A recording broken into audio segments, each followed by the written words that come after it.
গত বৃহস্পতিবার ভারত জুড়ে মুক্তি পায় বহুল প্রত্যাশিত ছবি পুষ্পার দ্বিতীয় সিকুয়েল পুষ্পা 2 দ্য রুল। এখনো পর্যন্ত মুক্তি পাওয়া বক্স অফিসে সবচেয়ে বড় ভারতীয় ছবি এটি। শুধু তাই নয়, মুক্তির দিনেই ভারতীয় সিনেমার ইতিহাসে এক ঐতিহাসিক রেকর্ড গড়েছে আল্লু অর্জুন অভিনীত এই ছবি।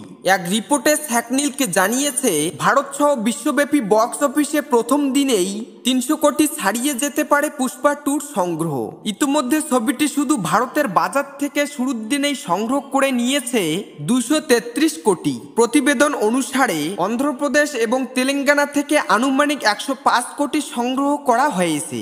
এছাড়াও ছবিটি কর্ণাটক থেকে 20 কোটি, তামিলনাড়ু থেকে 15 কোটি এবং কেরালা থেকে 8 কোটি রুপি সংগ্রহ করবে বলে আশা করা হচ্ছে। রিপোর্টে আরও জানানো হয়েছে, ছবিটি ভারতের বাকি রাজ্য থেকে আনুমানিক 85 কোটি সংগ্রহ করতে পারে।